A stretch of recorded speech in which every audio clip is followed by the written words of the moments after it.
Alrighty, welcome to another exciting episode of Safari za Mabingwa, the only platform that we get to sit down with Mabingwa, tunapiga stories za safari zao, we get to also inspire, unasikia story that they've been through, the journey they've been through, and the amazing records they've broken, ama the ones they've set, and how they're living their life in a very simple way. When you meet them, you don't even know you're sitting amongst greatness. The lady I'm interviewing on this platform today is one of those individuals I'm speaking about. She's amazing. She's very bubbly. She's charming. She's beautiful. And also, she's a champion. But when you meet her, probably because she's in Kenya, sasa wewe nini. But now, after you hear the story, you'll reconsider. Safari za Mabingwa is a platform that gets to do that. We're giving flowers to the people that deserve them the most. And you can be part of this. Unaweza kuhesabika na Mabingwa. That, of course, is our hashtag because Daka Mamili and Team Kenya have come on board and they've made this possible. Your host, of course, Obinna is in the building and I'm hosting Jane. Lakini, before niseme jina yake, hata alikuwa shajiposition. Okay, Jane, let me have it. It's fine. Okay. Yeah. So nisiseme Jane, eh? Asante, naitwa tu Jane. At least you twang it a little bit. Oh. Yeah. Jane. Yeah, because mkisia atasema Jane, but no, just call Jane. But when mkisia? Yeah. No, Aluo. Yeah. Sawa mwana pole. I should have known better. So I am hosting Jane. Yeah. But jina yako ni Jane.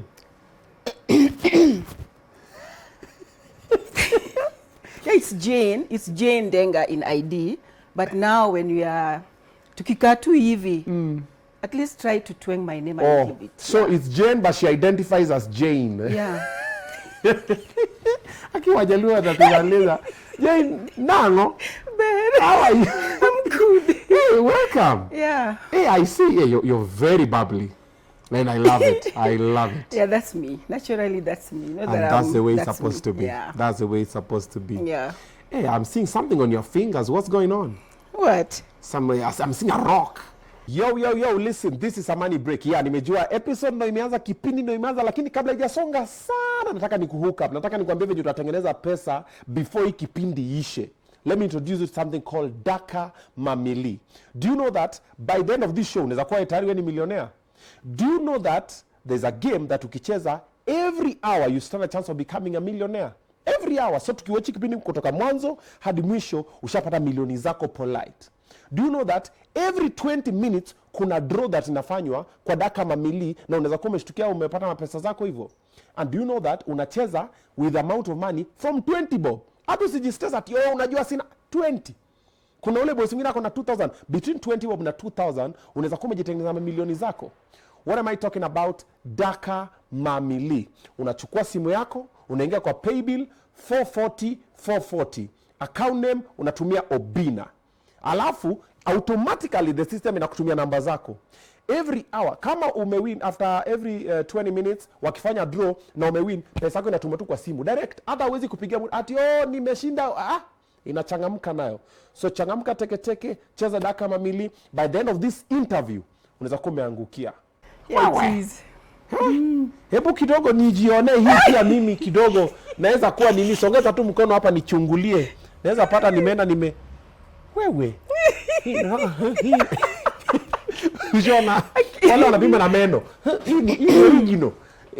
Kunaje, you got someone? We thank God for everything. Me, I thank God for everything. Little things, big things. No matter how they come, I just give God the glory. Yeah. Hebu tell me about him. Yeah, he's sometimes I joke, but this is not a joke. This is serious because I've dated Kenyan men. These are not a fear even saying on TV. I've dated Kenyan men, but Kenyan men sometimes, you see Jane on TV, you see Jane on newspaper, you think she's like, I don't know how you describe. So what everyone wants to date is what Jane has, but not who Jane is. Yeah, exactly. They just put it. So I just told God, this is enough. I believe in God, of course. I told God, this is enough and enough is enough. I want to trust you the way your word say, trust me with all of your heart. Lean not on your own understanding, and in all your ways, just acknowledge me and I shall direct your path. I took that verse and I said, God, Jehovah God, you've given me everything that I need, but now I need something that I desire. because many people out there doesn't believe that a woman with disability can date someone who is able, as they describe. So me, I opened it and I said, God, whoever you shall bring, not that everyone, but I also have my goals. As much as I'm a woman with disability, you grow up, you say, God, this is what I have. You have to be intentional. You have just to tell God, God, this is what I want. Okay. Not that you limit yourself because of disability or something. Disability is just, I don't know, to me, this is my own. Disability, nikiataka kuamka is when naona hiyo, the crutch. But when I am just sitting like this or I'm doing something, because I know the challenges, the things that come with disability, I know. So I've overcome them, and now as I sit here saying this, I'm saying like najua what I'm talking about. Ukishapitia hivyo, you just tell God, give me this. Just align everything that you want with God, and He will give you the best. So currently, I'm not dating a Kenyan. Sorry. Yeah. Ulipatana wapi? Sports, of course. Si country gani? Sasa nimesema si Kenya, of course I'm kutaka Gikomba. Okay, now let me tell you how we met.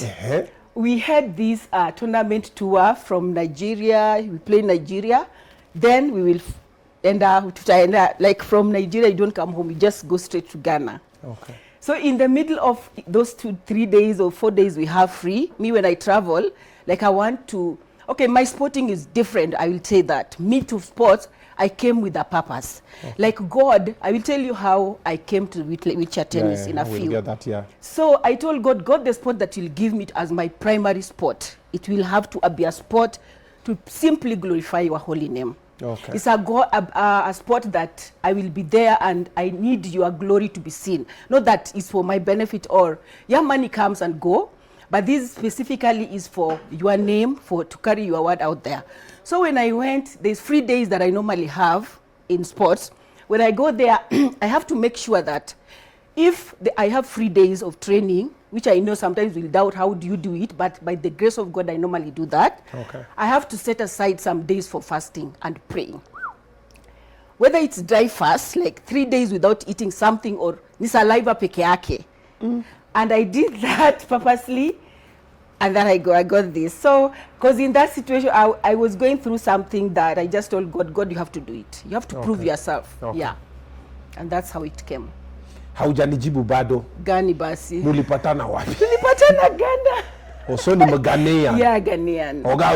Yeah, Oga. I beg. So let me ask you. Yeah. Between Nigerian jollof and Ghanaian jollof, which one is the best jollof? Of course, I'll say Ghanaian because in my country. Never biasness. No. So unampikianga hizo majollof? Yeah, he cooks. He knows how to cook it, so I can't pretend that I can make him. No. He does it, and I learn from it. When mbuta tuna umena unambomba. I don't eat mbuta. No. Those are not our fish. Hey, sorry. Tilapia. Sorry. Why do you? Madam Seafoods. I beg. No. Karamo siawa. Hey, sorry. Hero kaman.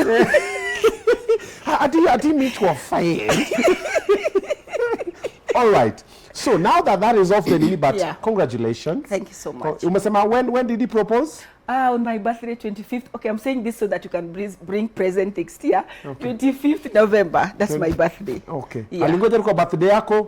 I was in Turkey, by the way. I was in Turkey last year. And I celebrated it in Turkey when I came back. Yeah. I can go down on one knee. Yeah. But he didn't go down on his knee, but he just told me, go to the bedroom and you'll get this. So lift the pillow. I kept something there for you, like I didn't even know what it is. So I grabbed the pillow and that's how I got it. So the ring. Yeah. Ulilia? No, I just thank God for it. How could you? I don't know. I don't think Sasa, I did. Ulikuja ukafunga pillow? God, thank you. No, he came and got it. I took it from me. Not that I just took it and wore it. Hey. Seriously. Oh my God. But of course, when you're alone, you're like, oh, Jehovah God, he has done it. He has done it. Yeah, and you sing a little bit. You're like, thank you, Jesus. You've done it. Oh, God. Congratulations. Thank you. You're very happy about it, and we are happy for you as well. Yeah. You found a good man, and we're just hoping for good tidings. Yeah, yes. You don't limit yourself. I don't. Yes, that's true. That's true. Umesema wanaume wa Kenya. Unaongeaje kutuhusu? Unajua kwa kipindi gani? No, I said it with love, by the way. Unajua fimbo ya mbali You talk about something that you are on in your own experience. Yeah. This is mine. I can't talk of like True. men out there bad, True. but True. this is my own experience. Okay. Yeah. Okay. Now let's come to the sport that you do. Yeah. How do you categorize it? Inaitwa? Wheelchair tennis. Wheelchair tennis. Yeah. But before this, you were not doing wheelchair tennis. You were doing other things. Yeah, I started 2008. I joined wheelchair basketball. After wheelchair basketball, I was in all sports, para volley. Then I also am a woman who always, I look at myself in leadership categories. Okay. So in 2008, I was training every sport. I joined wheelchair basketball. I joined para volley. I went to powerlifting. Yeah. Then 2012, they came with wheelchair tennis. And wheelchair tennis, they just said randomly, whoever wants to go and try this game can go to KU, Kenyatta University. Okay. Mimi ni nani kuhustle? Nayo. Because the reason why I initially I was not even having that ya kwenda sports, but I have done public relation, I've done customer care, as normally everyone knows that persons with abilities should do customer care. I've done international business communication. I've done like, I don't know. So I sat down and one day I took my CV to South Sea. Okay. So in South Sea, St. Mary's ako hapo. So I went there, I took my CV. And then, nikipeleka CV, I look at that CEO, I was like, I think the CEO himself saw the disability before the person. Oh, yeah. Yeah. After I've left is when I realized, because the way he was talking, you know, the way Obinna, you are talking to us like free, not because of your job, it's passion that is in you. Yeah. And clearly you can see that even that friendliness you can see in someone. Yeah. I didn't see in that CEO then. So, mpaka sahi bado sijaitwa hiyo kazi. So utaitwa tu. Hata hospitali ilitoka. Don't worry. So, patience. I sat there and I was like wondering. And you know, after school, I stayed home for 10 years. Yeah. 10 years without job. God has his own way. Yeah. So, by the time, I need a tissue. Need serviettes. So,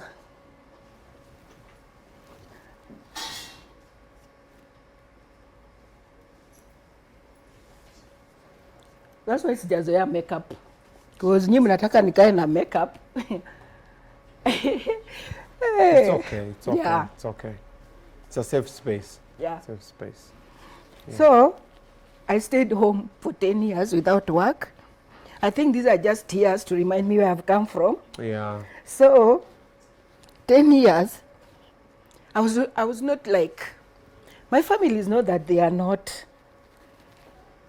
able, they are able, but, wale like, I think I will use the word love. You are loved too much till they want to pamper you till they don't think that you need your own space. You get that? Mm-hmm. So while I was still just in the house, I learned 3 things, 3 or 2. I learned to go deep to the word, and that's how I can freely talk like I fasted and prayed. Those within 10 years. Just seeking God's face and asking God, where do I go? Yeah? So,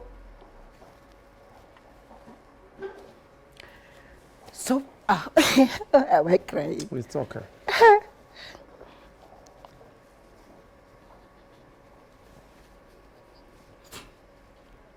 So,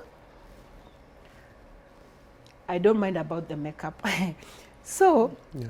After those 10 years, one day, as I was in the house for those 10 years, I was like, Jane, what can you do? Praying and asking God. So God directed me in different areas. I started volunteering in organizations like Oxfam, Great Britain. How did I know them?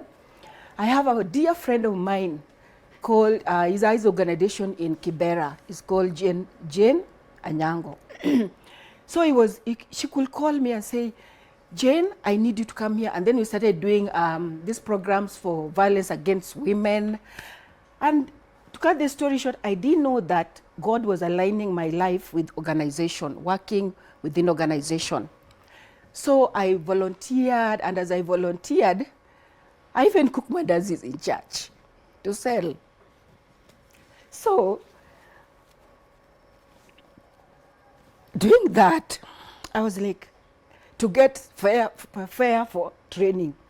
So before I knew that, I went to KRCC for another meeting, just like any other day. Then I met this lady who has been a Paralympian. She's called Mary Nakomicha. Then Mary sees me and say, why can't you join sport? I'm like, sports? For what? Because I've never seen any disabled person in sports. And I'm like, how? So I said, now that drew my attention, and I asked her, do you have a minute just to explain what you're talking about? Because Obinna Sazile, you are desperate and you want to hustle. Then she said, okay, I have time. I need you. I will give you only 5 minutes. And I say, even 1 minute is enough. Trust me, 1 minute. And then she said, okay, we are supposed to be doing this, blah, blah, blah. But let me give you. Then she started explaining, I want you to come to Nyayo Stadium on Tuesday. We train on Tuesday and Thursday. And I'm like, where is Nyayo Stadium? I'm like, everything was just new. Okay.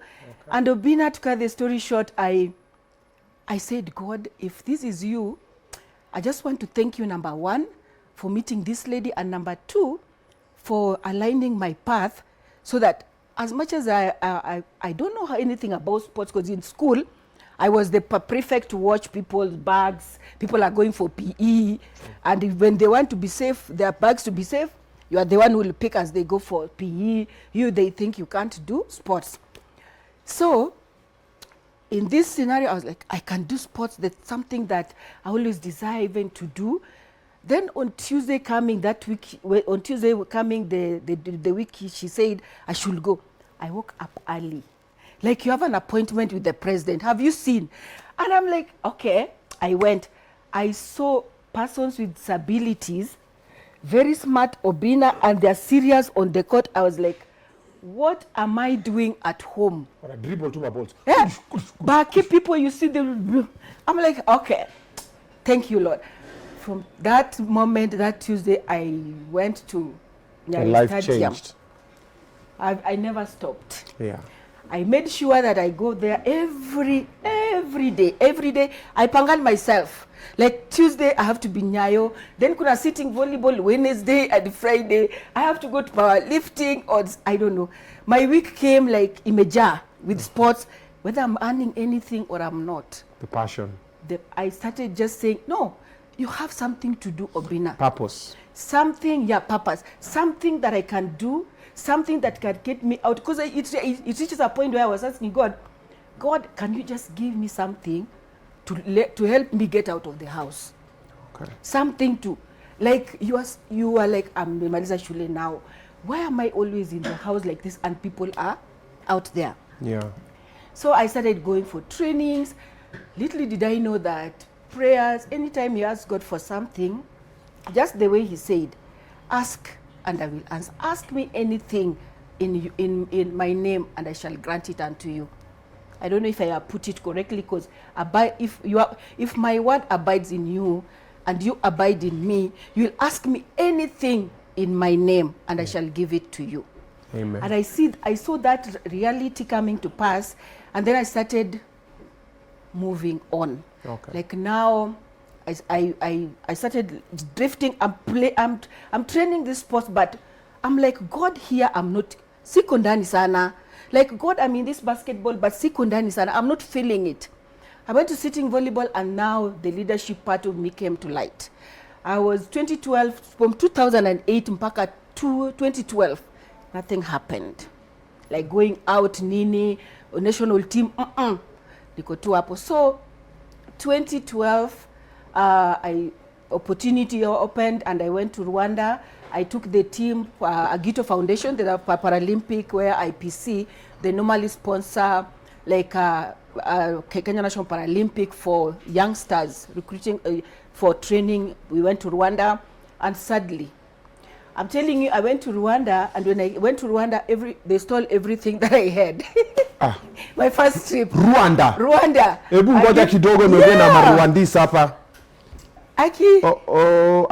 Wanaongea Kiswahili, sio? Wanaongea Kiswahili. Rwanda, I thought you guys were like the Africans. What happened? Umejua na kina nani hao? Ni wao ni wa Kenya. I lost my bag, rucksack. I left it to a Kenyan. Kenyan didn't know where. My first trip, a bad experience. Wakakonyesha giza. Then I came back. Then the only thing I had was my Bible. Coming back again, the suitcase that I had got lost. Kwa bus. I'm telling you, I was like, God, Rwanda hii moja hii. Kwa basi tena tukirudi, my first experience ever. I came back with the Bible. I rushed to Safaricom to angalia Biblia. Only Bible. So niwezi wanaogopa Mungu. So I came to realize, Obinna, it was like something that God was teaching me, like you can lose everything, but you'll remain with my word. You got me, yeah. So I kept that. I just picked it from there, and I said, God, I trust you. Those are worldly things that I've imepotea, but I'll get this thing. But it was sad anyway. It was a bad experience. So from there, 2012 again, I got elected to be Secretary General for Paravolley for the entire Kenya, for 7 counties. So that opened the door, 2012. Then still, I'm not still in tennis. I'm still there, 2012. Then coming again, the same year, they told us that they started another sports called wheelchair tennis. I said, me ni nani? I'm going there to see how that tennis inachezwa. But tennis is something that if you started with, I started with wheelchair basketball. Wheelchair basketball with wheeling, I have it. But now having a racket and then wheeling as you play, I'm telling you, the first tournament I played now with Kenya School of Military Studies, kumbe hii kutuchukua ilikuwa like Kenya is hosting wheelchair tennis, but they want players, they don't have players. So it's like getting a team to go to the camp, and then sadly, I was in that team, I was number 3. Asijui anything, but niko number 3 kwa hii team. So niko number 3, again opportunity came, and I took the team to Rwanda. Kwa bag. Sasa nikirudi, they're like, you can't be in this team. Sijui the number 4 has taken your place. I didn't even argue. I just said, God, if it's mine, it will come back to me. So it's fine. Unachujwa kwa team sasa. Yeah, exactly. Oh, like wow. you are away, so at least nikasema it's okay. You know, Obinna, sometimes I will tell people, if it's not yours, if it's not aligned with your life, it's not yours anyway. Don't fight about it. Just let it go. I let it go, but with prayers. I told God, I love this game. And this is the game that is one person, a seed playing a seed, number 2, number 1 doubles. This is something that can glorify you, and I need it. I need to go back there, and I need you to be with me. Sadly enough, the top seed number 1 got pregnant. And I was called back. God damn! Okay, this story is this is a movie. Yeah, I was called back again. You are needed back to the team. Pause. Wacha hata to breathe, man. Yeah, okay, sir. Unatupeleka mbio sana. So, wacha kwanza nirudishe nyuma kidogo. Yeah. So, ulikuwa kwa team. Yeah. Hii ulikuwa number 3. Hii team ya basketball. No, wheelchair tennis. Then ukaenda School of Military Studies kucheza game gani? Kwa camp too. Kucheza bado ni tennis. We are supposed to go to camp, yes. But now they need unajua tennis ni 3, but now we can be 4, so that number one playing, that then doubles. So me nachujwa wabaki wangapi? Watatu. So surprisingly, seed 1 now is supposed to play seed 1 is pregnant. Wanaume! Yeah. You said God was working, still Mungu alikupigania. Behind the scene. No, that was not behind the scene. That was in front of the scene. It was. So I smile and I say, God, you exist. God, I love you. No, getting pregnant is not bad. We are not saying it's bad. Yeah. Hata kama umetoka kwa team, is pregnant, is a blessing. Okay. Me, it's a blessing because I'm coming to the team also to represent the country. Yeah. So as I joined the team, that was my first assignment for national team. Okay. First, getting the jerseys, feeling like, because I've been playing, I need these jerseys. That's the first time I wore that jersey and representing our country. But I was playing, I was like, I don't know the rules, but I'll play anyway. I pick to the ball. So we did that, and that's how I got myself. And I started now reducing training basketball. I started reducing everything. But in all this, I'm still a leader for sitting volleyball for 2012 till 2016. Yeah. So within 2016, You're balancing this and but that. now I'm asking God, now I need to perfect this game. Now through prayers, Obinna, I'm like, God, it's now between me and you, because I'm not playing for any, but I need you to lift me up in this game. So 2013, I won Kenya Open, both singles and doubles. We hosted. I won and I got it. And then 2014, I qualified for World Team Cup. This game, now I've left all the games, but I'm still leading sitting volleyball. At the same 2014, I took team to Morocco for qualifier, for Olympic qualifiers. We won bronze for women, but men, they were number 4. So coming to now, living alone, everything, and just, this is my primary sports, and now I need you, God, to show up. He showed up. So he started lifting me one by one. I can tell you challenges are there, but now I started seeing God in this sport. Yeah. Now I started diverting from each and every sport, but asking God, I need you here. Why am I talking about God so much? Because the reason why he's the center of everything that I'm doing, Obinna. So 2014, I will take you through the years because they're fresh. 2013, I won Kenya Open. 2014, in tennis, I qualified for World Team Cup. I went to Alphen, Netherlands. 2015, I started doing what we call features. Features in tennis, that you're traveling, you're getting funds from International Tennis Federation every year. There's no missing, you can travel every year. So in short, from 2012, the way I started training wheelchair tennis, I started traveling there. Okay. Till to date, I've never stopped kupanda ndege. That's how awesome God is.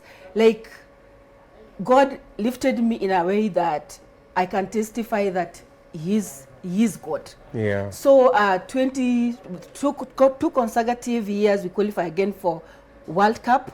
2014 and 2017, 2018, we qualified. And the one that made me now shine is when I won Sports Personality of the Year 2018. I was like, okay, God, you've done it. This is tennis now. Leave alone other sport. This is tennis. Now I started drifting from every sport. And you know, the sadness for 10 years started now to computer, like, and now I am moving somewhere. Yeah. Now, God, you're aligning myself. And then with the same year of 2015, I got a job through now being exposed in sports. I got a job with Action Network for the Disabled. They asked me if I can work with children. Mimi ni nani hustling.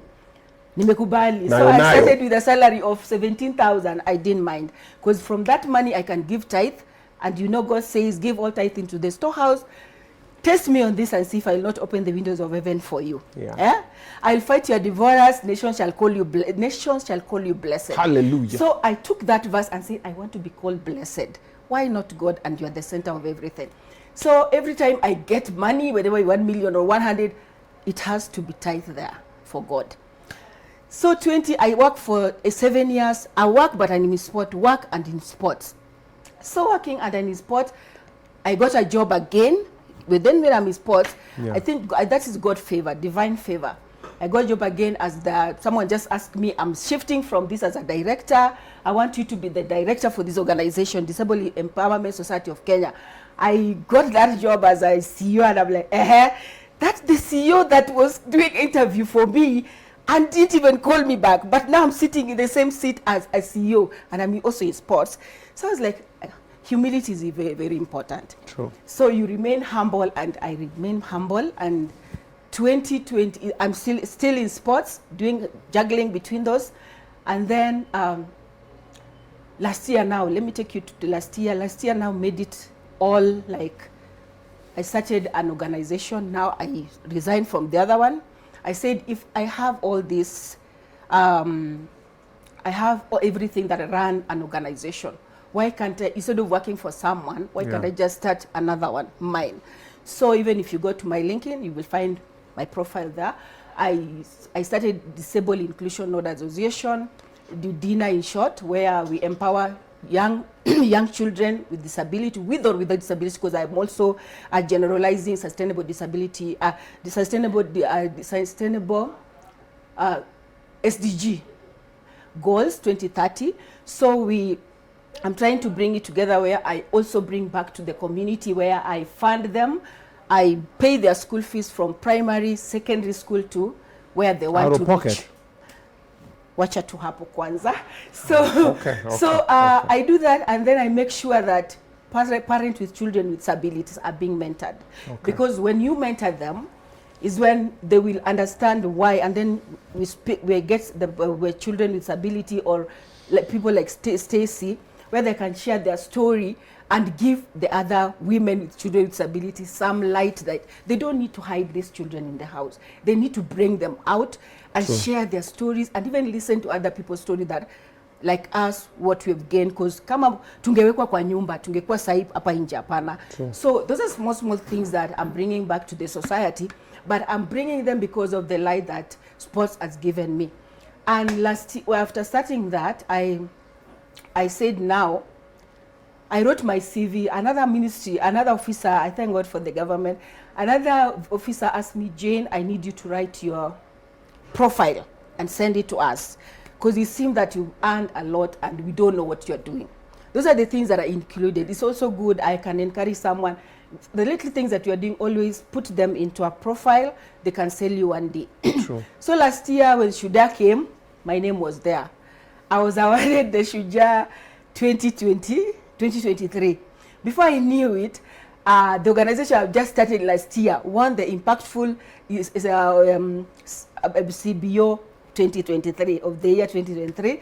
And then when we went for All African Games, if you want to see how God works, the only medal that came into this country, we had wheelchair basketball, we had amputee, and we had wheelchair tennis. This was my only silver. The one who came with the silver medal, only that silver. So to summarize it all, when December came last year, I saw my name gazetted by the president that I've been awarded. So I want to bring where my name will be now, the way you'll call me now, not bragging, but humility also. So I saw my name is written there. I'm awarded Order of Grand Warrior. So it's Jane Adhiambo Ndenga, OGW. OG's in the building. So this is through sports that wheelchair tennis has done. Just as an athlete, when you sit and you analyze what you want to do, you just pick a sport and then think of what you want to do with the sport. And then ensure that this sport, it's your passion, it's from the heart, and don't think about the money first. Money comes, because when the money comes, now it will help you even to plan how you want to train, because those are one of the challenges challenges we have is how will I train, especially the youngsters, bringing them into sports now without training, without knowing where the money will come from, how will they survive, and especially when they have disability. It's not easy, because I was there, I know how it is. It's not easy. So bringing them, they say, I invite you to come I train at Nairobi Club. Yeah.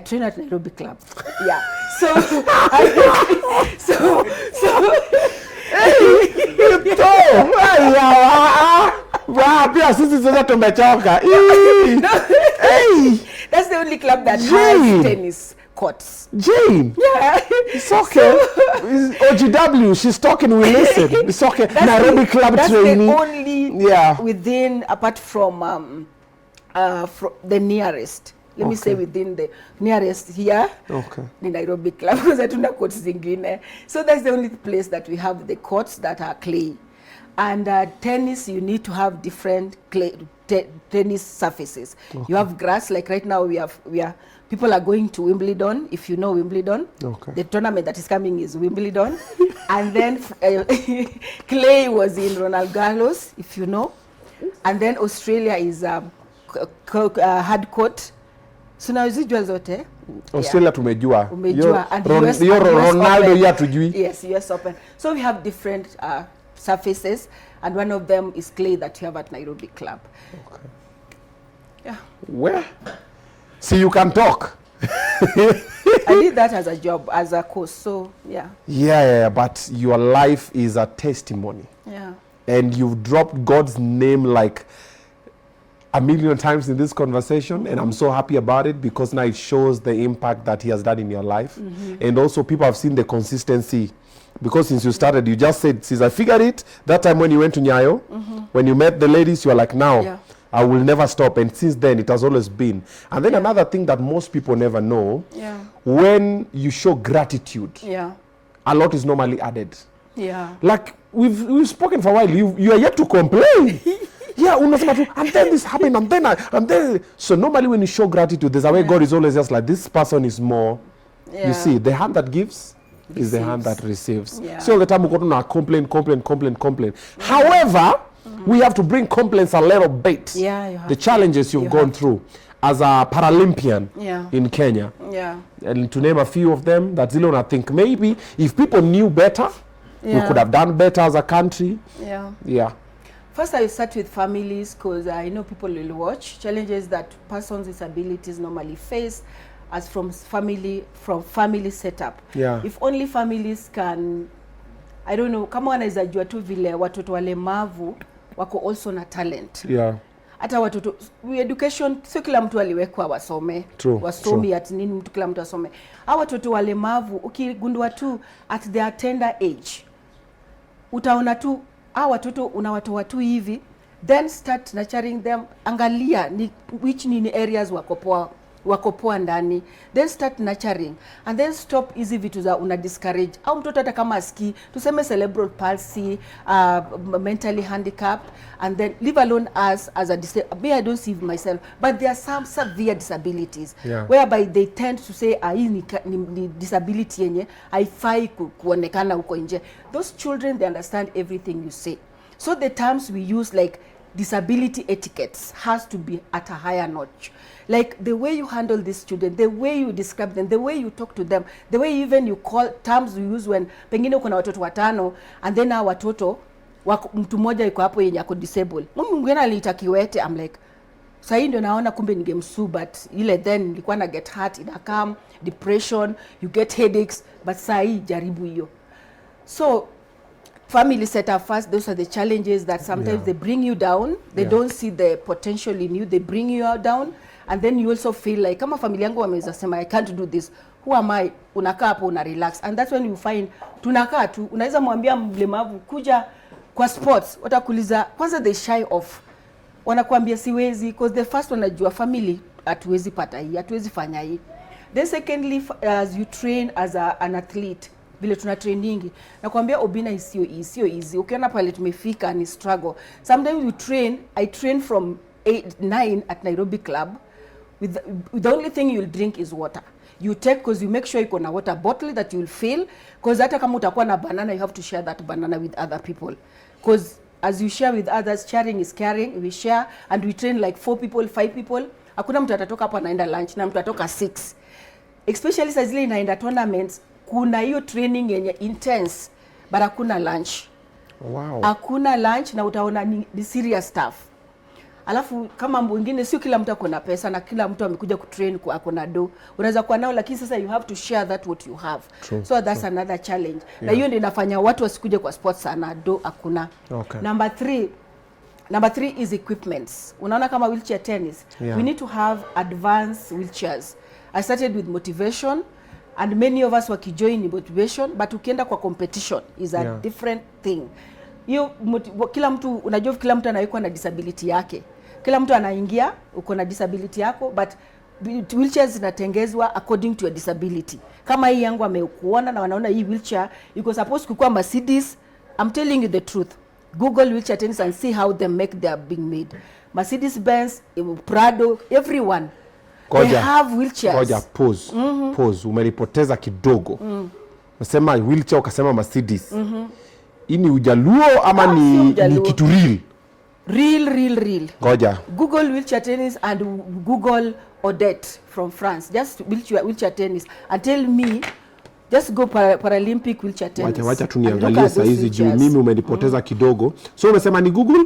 Paralympic wheelchair tennis. Olympic wheelchair tennis.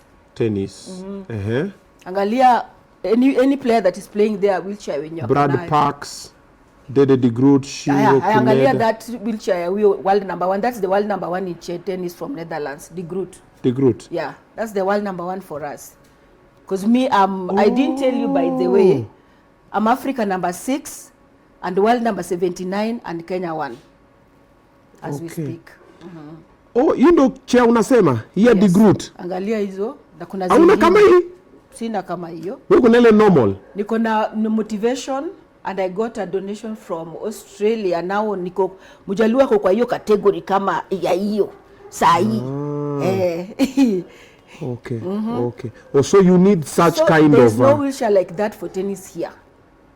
Oh. Yeah. Okay. So if you Google for Odette, he's also a France player, you'll see the mark for Mercedes-Benz, that wheelchair. Odette. Like wheelchair player. H-O-U-D-E-T. Yeah. Wheelchair tennis. Yeah. Look at that wheelchair. Hey, now that is steamer. Yeah, and then he learned, and he puts one leg because he's amputee one leg. Yeah. So he goes one like this, and look at the wheels. Hey, yake ni normal. Hata hizi miguu ni steamer. So they are made in a way that you choose which brand. If you say I want Mercedes-Benz brand, the wheels will come with a Mercedes kind of. Then they are lighter. The metal is lighter. Yeah, the metal are lighter. You sit and you can maneuver, and you tie yourself. By there, I've seen, you've seen these ones. Yeah, because I can see even the way he's leaning forward. Yeah, there's some stability here. Yeah. Okay. So this is another major challenge. That's another major challenge because we compete with them. We meet them even in World Cup when we go. We meet all the players with the same wheelchairs. And so una compete na huyu jamaa hivi? Yeah, our men compete with them and I compete with De Groot. Oh. Yeah. Na wako na hii nini hamuna? We don't have that one. So those are the challenges. Okay. And another challenge is a lack of more tournaments. We don't have tournaments like, wheelchair tennis to qualify, like I'm 79 right now in the world. Yeah. For you to make it to Paralympic, you have to there's a calendar that is made, a calendar from January to December, that when you play they're like 100 plus tournaments. But if you can manage to play a tournament from January, February, mpaka December, you'll be able to, your ranking can come down. But that's what we are lacking because now funds, we thank God for our government. They normally come when we have tournaments. They bring tournaments, they pay for the tournaments that you want to go to, but there are some tournaments that we also need to I always encourage our federation, let's look for the funding so that we improve the ranking of players. So this is something that is in the process, but that is one of the challenges that I think all the federation are facing. There are tournaments out there, but also another challenge is lack of hosting more tournaments. Hosting is cheaper than traveling. If you host, like right now we have Billie Jean King Cup. The money that the government has given has enabled them to host that tournament, but it is here. So at least for once, the government is hosting, but also it will help in tourism and hospitality within our nation. I'm talking about tourism and hospitality because it's yesterday that Ministry of Labor and Social Protection put me into their me or nominated me to be in their executive council. Yes, to represent persons with disabilities in that category. Baby girl is winning. So teach us your ways. God. So those are the challenges. Yeah. And I can say that with the right now we have Kenya National Paralympic, which I can say that they've really done a good job ensuring that the athletes are qualifying and every athlete is given an opportunity to go and make it out there. All the qualifiers that the Kenya National Paralympic had, at least they've tried to give each and every athlete an opportunity. There's no athlete that have been left behind. And we are so grateful that we have the right leadership in Kenya National Paralympic.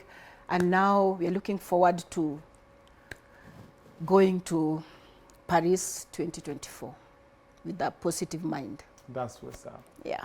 Congratulations in all your Yeah. nominations and championships and winnings and the proposal. Yeah, and like I said in the beginning of the interview, I love the way you're bubbly and the way you're happy.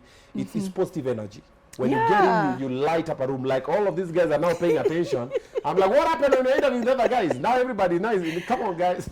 No, yeah. So thank you very much for that Thank you so much. And as we'll continue supporting you, that's why we do this show. You see, I like your story. There's someone who didn't know it. I'm one of them. Yeah. But when you sit down, you're like, wait a minute. So we start having a different perspective of sports in Kenya and the sportsmen and sportswomen in Kenya. Yeah, but I have one thing to add before we finish. Okay. Like you find persons' ability, they are also in terms of employment. Yes. This one I'll say without fear of the contradiction. Yeah. Like let's create a space where all persons' abilities are being awarded. Yes, they are being awarded when they win, but you find other spaces that like you find our counterparts like Kenya Prison or the Malkias, they're in different jobs categories. But when they come, you see they're being given promotions.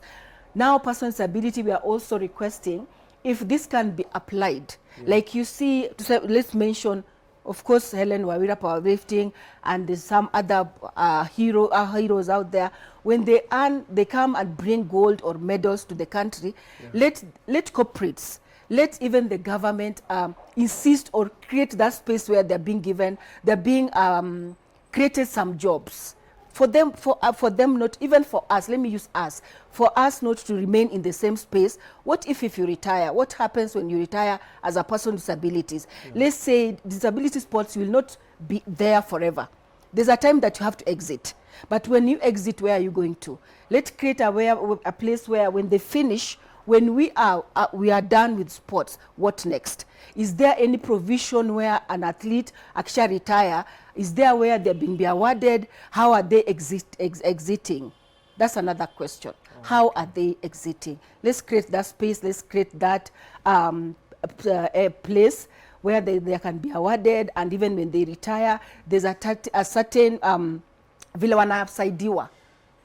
wanasaidiwa wasikue like sasa they're coming back to the society sema nisaidie, and you are hata family sitakwambia wewe ulikuanga huko kwa sport ukitravel sasa pesa zako ulipeleka wapi, and remember you are helping them. Sasa wataona hiyo ulikuwa unasaidia, wataona tu ubaya tu, but now to cover the ubaya that even the families can see, let's create that space where hata wao wanaweza saidiwa, and then we create ile pesa wanaweza pewa ama wapewe job.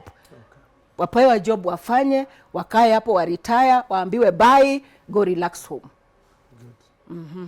They've had it. They've had you. It starts with us talking about it, and then action will follow. But when you tumeanza, we're on the right trajectory. Yes. Thank you so much for being very open about it and being very vocal. Yeah. And being bubbly and happy while doing it. At least that mimi when changamusha, I always have it. You know, some time. But asante sana. But I'm happy for meeting you too. No, pleasure. Pleasure is all mine. Salimia mzee. Nataka kumwambia kitu mzuri. Aizi sikia cause ako maju. See what I watch it. It's gonna be streaming live, man. It's a big platform.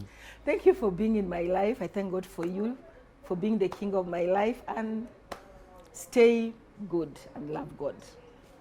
Yeah. The secret to finding a good husband, hebu ambia wengine. Just be you. Don't exaggerate anything. Just be you and be a woman that serves the Lord. Anyway, there you have it. I can't put it no better than that. I can't say anything beyond that. So I'll see you guys in the next episode of Safari za Mabingwa. Remember the hashtag is Sabika na Mabingwa, courtesy of Daka Mamili and Team Kenya. Yes, I'm back. Ngoja, before interview ishe, umesha Daka Mamili? Nimejua interview imebamba and okay, I'm sorry. Okay, sasa nikikupea pesa ni kitu ya kuapologizea. Daka Mamili. Draw inafanyika every 20 minutes. You stand a chance of winning millions. Cashman inakuja kwa simu yako direct. what you do is simple, enda kwa pay bill, that is 440 440, that is 440 440. Account name unaweka Obinna, alafu amount between 20 bob to 2000, ile unajisikia nayo weka, automatically system inakutumia namba zako, na ukimatch namba zako 4 pesa, umatch namba 3 pesa, umatch namba 2 pesa. Ni daka mamili you guy. Hebu daka mamili zako teke. Changamuka. Huku hatukuoni. Unaonekana wewe mfupi. Mimi mrefu hivi bwana, mlioni? Wewe mrefu. Toka. Songa kama kidogo. Hatukuoni bwana. Msema mrefu huyo. 1 2 3 4.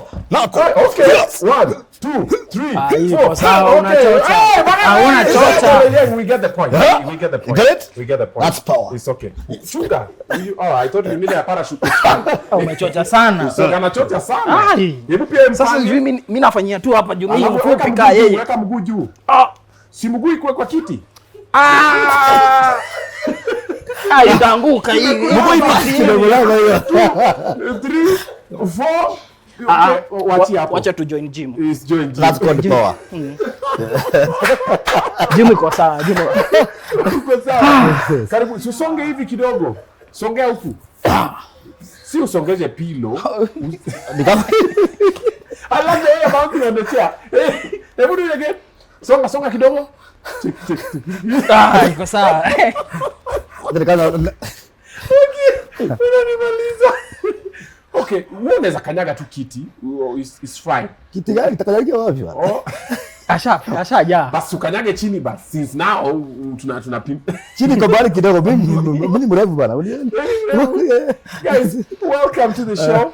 Nyinyi ni champions, nyinyi mabingwa. We had to invite you guys. You guys are full vibes. Hata tujaanza na tayari mimi nishabambika. Mko fiti? Tuko fiti, tuko chonjo.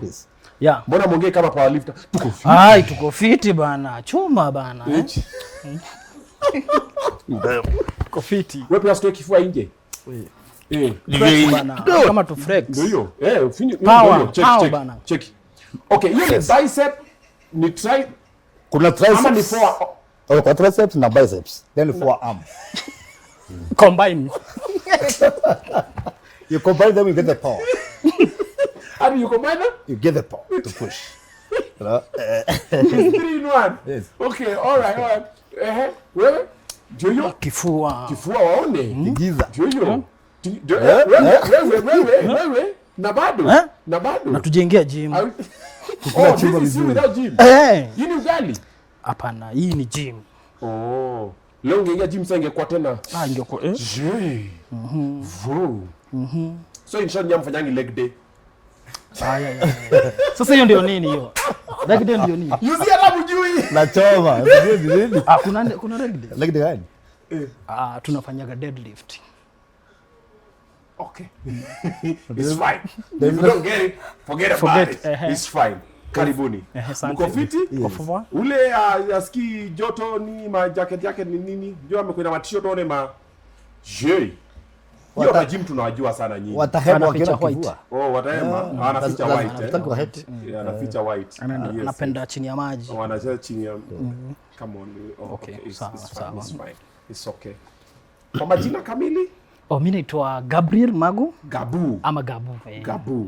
Gabriel Magu, Gabu.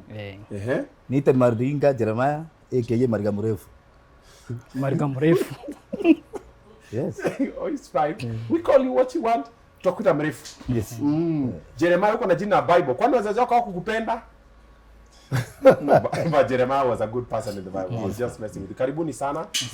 I've seen that you guys are headed towards the championships. Yeah. Tuko na championship ya qualifier for Olympic. Yes. The last one. The last qualifier for Paralympic Games. Paralympic Games. Yes. So mnaenda kurepresent. Tunaenda kurepresent Kenya. In case wana watch interview after. So tuambie imefanyika tarehe? Inafanyika from date 20. Date 20. This month. 20th of June. Okay. 20th of June to 26. To 26. 26, yeah. Iko country gani? Iko Georgia. Tbilisi. Not US, Georgia, the country. But si Kenya? Okay, yes. Unajua watu wasema Georgia. No, Georgia, I'm like, yo, that's a big deal, bro. Watu wanaenda huko kurepresent, kufanya mambo. Aya, kwa Paralympics Games, Nyinyi mnafanya game gani? Tunaita powerlifting. Powerlifting. Hiyo ni Yeah. gani hiyo? hiyo Kubeba ni vitu. hiyo ni bench press. You lie on the bench, then you press from chest. The heaviest. So tunashindana powerlifting. Pia anafinya hiyo. Na sio kuinua tu. Eh. Iko technique. Lazima ulete chini then you push. Then you rack. Na flow. Si Just unataka one. Just one. Mnatoka hapa kwenda Georgia kufanya alafu na rack. I do that. chance Pia ni nataka. tatu. Chance ni tatu. Unapata first attempt, second attempt and third attempt. Kwani how heavy is that thing? You can start first attempt unaweza fanya 150, you do 160 and then do 170 170. kgs. Yeah, kwa chest. Hey! That is kgs. Kgs. Powerlifting. Wewe uko na kg ngapi? 54. So unajibeba Okay. mara tatu. That is now my body weight 54 kgs. But I'm lifting 145. Si ndo nasema unajibeba mara Mara tatu. tatu, yes. Yeah. Wewe Mine is 72. you're 70 But, kgs. but now I'm 70. I'm supposed to go to compete under 72. Yeah. Heavy. Oh, wow. Then I do 160. 160. Yeah. Have you seen the people you are competing against? Of course. Now you don't fear Tumeshakutana nothing. haya. You're not scared. Mambo madogo haya. Usitumie hizo words because Okay. Yeah. Do you get so many jokes directed your way because of your height? Yes. You know most Kenyans when you see okay. I'm looking for a safe word to use. I don't want to say when you see short people. When you see brief. Okay, when you see summarized individuals. Okay, when you see the people who are down to earth. I think they don't want. Yeah. When you see, tunaanza kucheka because tunaona first okay, so the millennials will say tukiona tunaona Likobe na Mwala. The Gen Z sijui wanaonanga nani, but somehow tukiona tunaanza kucheka then we always just start cracking jokes and everything. Do you get such? Yes. See, okay, mimi kwa watoto mimi ni kababa kanono. Okay. Na mimi tuseme kwa watu wazima, tuseme wasichana. Yeah. Unaweza huyu atafikia. Sijui wako na ile msemo ya sijui the shorter the monkey. I don't know vitu mingi. But you're Yes. saying, is it true? No, since you're here, we might as well. Is it true that you're the monkey? Utauliza girlfriend yangu, I don't know. Yeah, but normally when people make these jokes, do they offend you? Okay, sometimes they used to, Yeah. but nimezoea time like umezoea. like nimezoea. Unajua like kuna ile ni kujikubali. Ukishajikubali you cannot change like your height.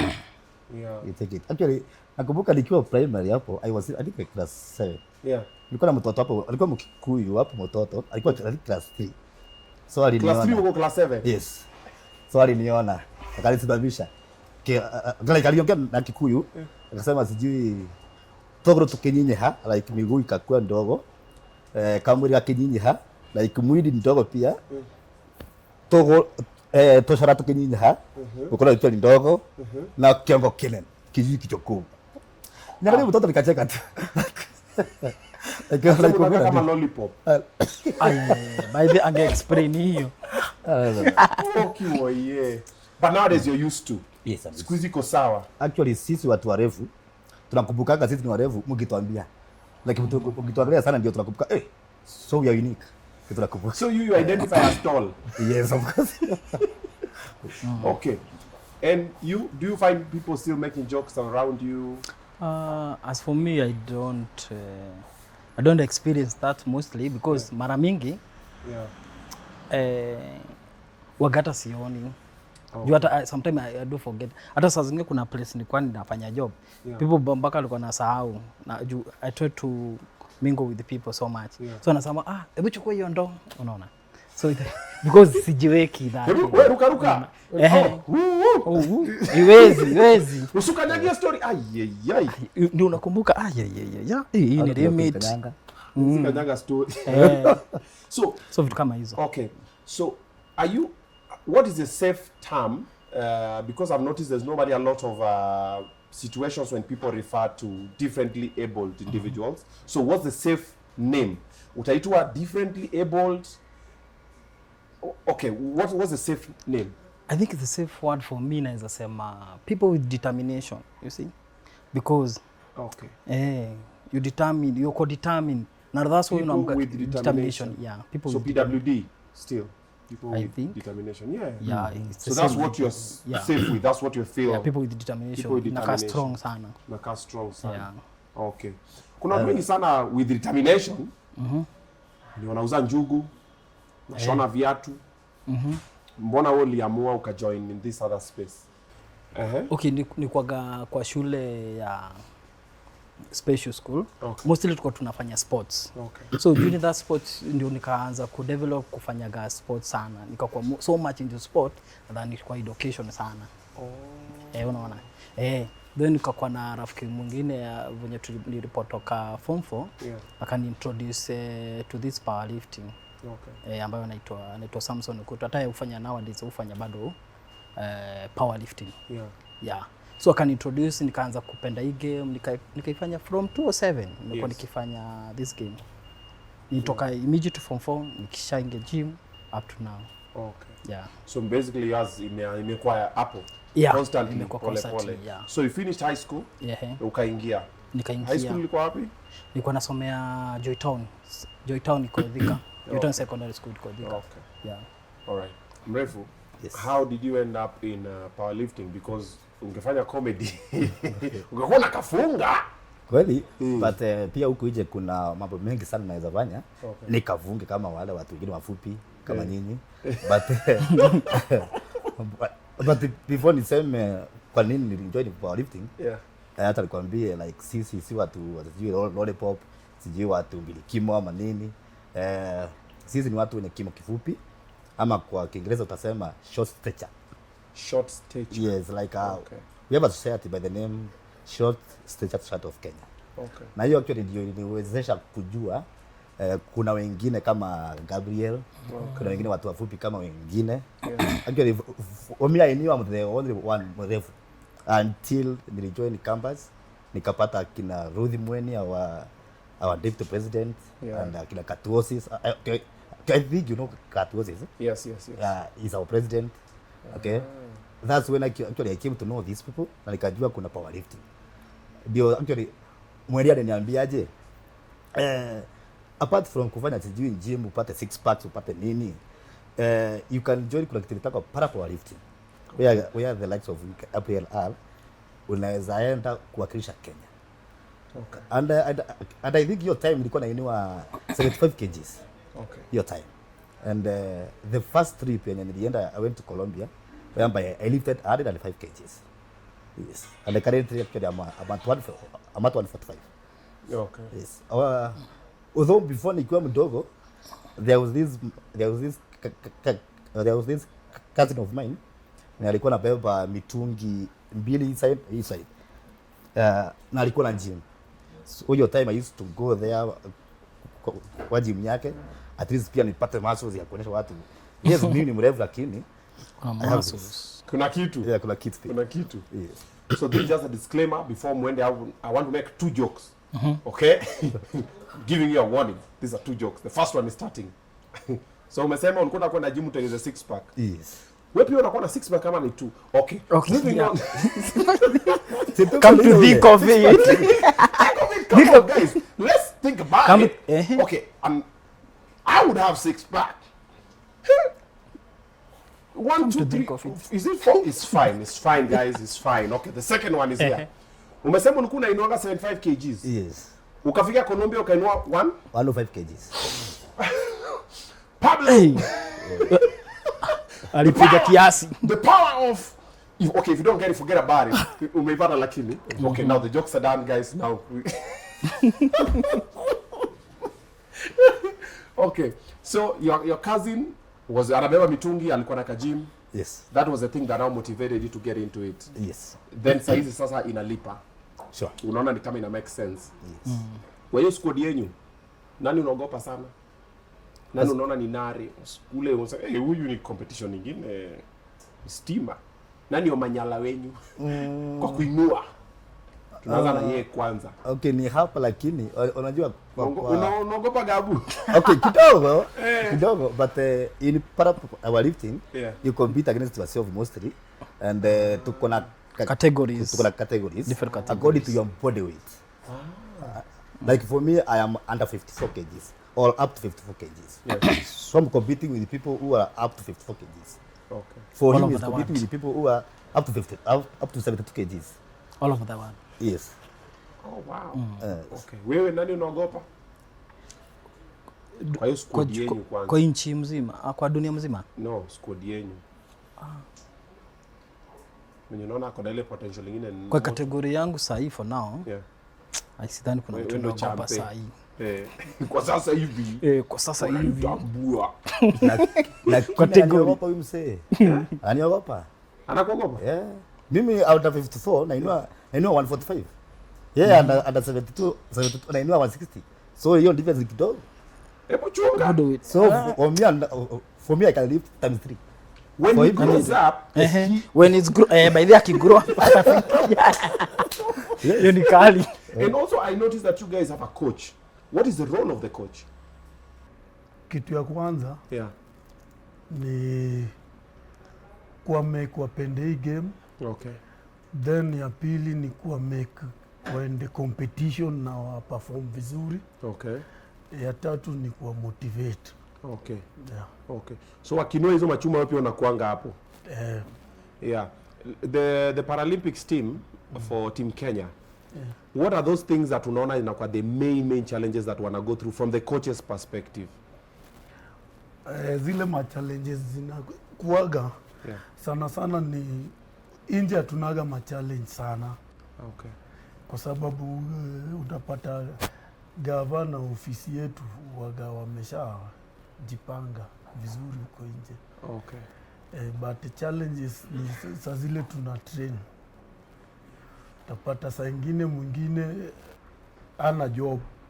Unajua kama wale wengine Olympians. Yeah.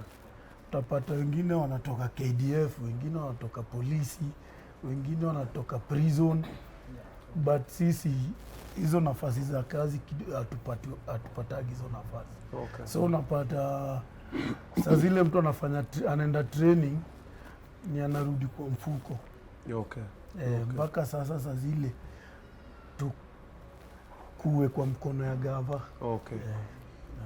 Gabu, unaona ni challenge gani ile noma mna face kama as an athlete, as a Paralympian? Nitasema nitasupport venye anasema. Yeah. Hiyo ya kutrain. Wakati tuna train because una need kurudi kwa mfuko yako, nini ugaramikie maybe transport. Yeah. Diet. True. Unaona kama hizo. Kama ni place ya gym unafaa ulipe, kama uko karibu na gym unafaa ulipe that gym. Okay. Yeah. Mrefu? The main challenge is actually, for powerlifter ama mtu anafanya powerlifting ama hata mtu anafanya tu gym, you need to eat well. Like let's say you need to have a balanced diet and iko na more of protein for muscle recovery, muscle work, and kama saa hii we have a dietitian mwenye ametupatia meal plan.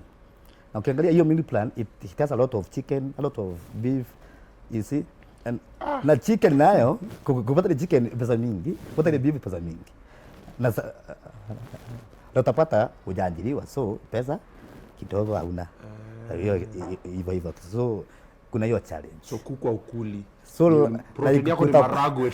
Yes. Hata utapata sasa ni maharagwe instead ya beef. Ya beef. Hapa sijui dengu hapo, ama omena kidogo. Omena unasema kidogo? Hebu give omena the respect it deserves. Sema omena kwa wingi. Okay, omena kwa wingi. Kisumu boys, wanaitwa Kisumu boys. Yes. Gabu, you're saying something? You're adding no. Oh, okay. So basically ile challenge major ni most Paralympic athletes hawana job ama funding ya kusupplement their career. because sasa nyinyi mnataka kufocus on this 100%, but now lazima tunatafute tena wera ushiki ubuy food, training time na everything, because hata coaches inafaa concentrate kwenyu 100%. Inafaa ikweni coaches anaamka, he lives breathes, nyinyi mkwe fiti. Basi coaches pia sana kujitafutia food, rent, mavazi, matibabu. Mko na medical cover ya Paralympics team? Hakuna. Kila mtu akufe kifo yake. Na tena sasa in powerlifting, it needs consistency. True, So like true, utapata per week una train 3 days per week. Okay. Now sport train you would lift the weight yenye unafaa kuinua. So lazima keep that consistency. Now to keep that consistency unajua sasa unatumia muscles. Na muscles wakati mwingine zinatia and where hivyo. Tear and wear is what builds a muscle. Yes. Na inahitaji hiyo sasa. Then recover nini? Na inahitaji hiyo sasa hiyo fuel and na fuel sasa ni chakula. Kaona chakula of course sasa. Haki mrefu amelias mambo ya chakula. Mumempatia chakula. Umekula kitu bro? Okay. Tumekula. Bata. Usichome. Okay. Unajua tena tumbo itaitisha saa hii ushibe, jioni tena itaitisha. Na jioni haitanipata hapa samaki. Nipata kwangu. Sasa unaanza kuzilipa zote. Yes. Sina kuona wewe. Hii kipindi haina budget. Unaona hata mna kitu ya kunywa ni maji tu. Budgets are tight. Because if the government would be sponsoring. Maji ni muhimu. So wewe kunywa maji, kula na story, kula vako. Coaches. Ukiangalia hii game, ni game funny. Kwa sababu unaangalia mambo matatu. Okay. Moja ni power. Okay. Ya pili mindset. True. Ya tatu body weight. True. Hizi vitu zote zinaenda na finance. Definitely. Kabisa. Juu ukiangalia power ni chakula. True. Aya, mindset ni unataka nu focus tu kwa hiyo. Kwa hiyo na kama unaenda kutafuta food nini mind haja. Ukienda kuinua chuma kidogo kumbuke mtoto alifukuzwa shule, power imeshuka. True. Aya, tena pande ya body weight. Utakuta kuna vile una train body weight yako inazidi kupanda juu badala kushuka na una train.